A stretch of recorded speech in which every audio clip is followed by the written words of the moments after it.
કર્ણાટકના મેંગલુરુમાં આવેલી જિલ્લા જેલમાં બુધવારે 45 કેદીઓને ફૂડ પોઈઝનિંગ થયું હતું કે જેને કારણે તેમને હોસ્પિટલમાં દાખલ કરવા પડ્યા હતા।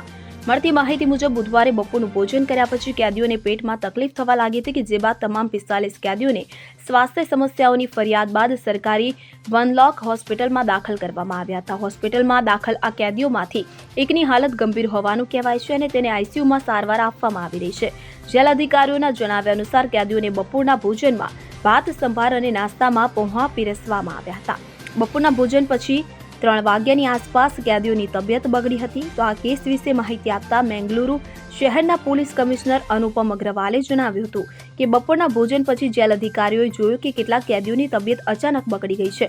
બપોરના ભોજન પછી કેદીઓએ પેટમાં દુખાવો, ઉલટી અને ઝાડાની ફરિયાદ કરી કે જેથી કેદીઓની હાલત જોઈને જેલ પ્રશાસને તાત્કાલિક તમામ બીમાર કેદીઓને પોલીસ સુરક્ષા હેઠળ જિલ્લા સરકારી હોસ્પિટલ લઈ ગયા હતા।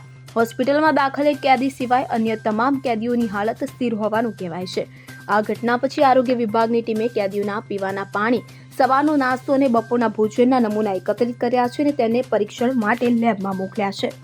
Bureau report CN24 news. હવે જુઓ દેશ દુનિયાની તમામ ખબરો તમારી આંગળીના ટેરવે।